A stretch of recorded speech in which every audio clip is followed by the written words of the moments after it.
I used to have several sites. Now I kind of like the grower's edge. It gives me that cash max. You can tell it which markets you're looking for, and it will tell you what your highest net back is based on the price they're paying at that time and the basis that they're paying. And that's pretty handy because I don't have to go to so many different sites.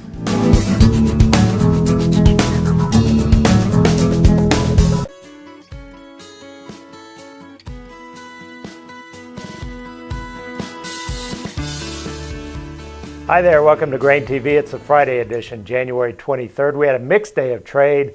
Wheat and soybeans to the downside, losing 3 cents and 4 cents respectively, while corn managed to buck the trend on a 2-cent advance. Cody, what was sort of the news today? Well, first of all, I think the big differentiator between corn, soybeans, and wheat is the fact that corn came out with very positive export sales early this morning. You'll notice that we were able to book 2.1 million metric tons of sales.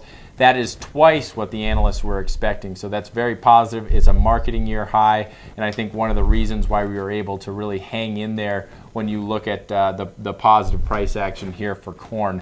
Now, one thing you'll notice is when you look at this chart, what this is showing you is the cumulative sales and the weekly sales, and what you're seeing is the red bars. Notice how they're below that green line. That green line is that seasonal pace, what we would expect to see in terms of sales to meet the USDA expectations. And you can see, notice the red lines are below that green line, and really over the last 4 weeks we've finally broken up above that green line. We're trending now, we're picking up some pace, right, and it looks as though export sales here are showing some signs of life. Yeah, and certainly this week knocking it out of the park here, obviously, getting us up to that blue line, which is last year's total for exports. So that's certainly got to be favorable for the bullish side of the market. Absolutely. And let's talk a little bit about soybeans, because this is a complete opposite side of the spectrum. Mm-hmm. Soybeans came out with a marketing year lows, about 14,000 metric tons. Analysts were expecting anywhere between 400 and 700,000 metric tons. Very disappointing. Now, we are 92% booked, but now the concern here is that we start to see cancellations. We start backtracking on all the progress that we've been able to make. Do you think that that's possible, and do you think that perhaps China, with export sales the way they were this week, do you think perhaps the buying program here in the U.S. is starting to wrap up? Yeah, I think that's a distinct possibility. Certainly we saw it in the numbers today, with only 14,000 metric tons sold.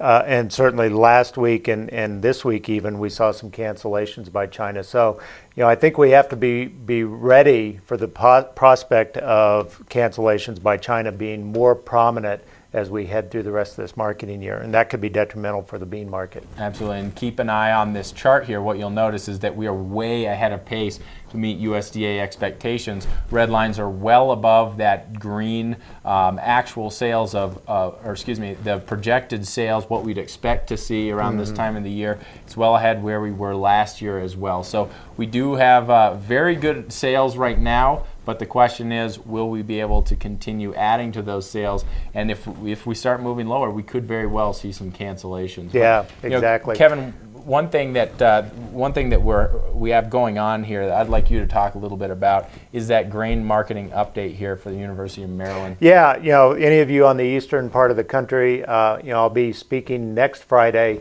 at Chesapeake College in Y Mills, Maryland, on the eastern shore. So if you'd like to come hear me and some other great speakers talk about grain markets, contact Shannon Dill at University of Maryland. She'd be happy to have you come to that morning Outlook conference and hear what's going on in the grain markets.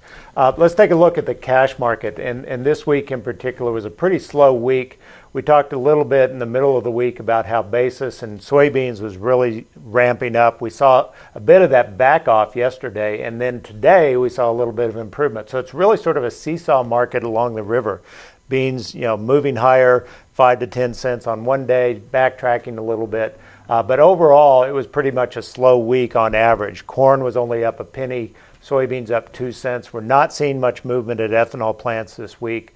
We are starting to see a little bit of movement in western soybean crushing plants. We saw Lincoln up a nickel today. We saw Mankato up a nickel today.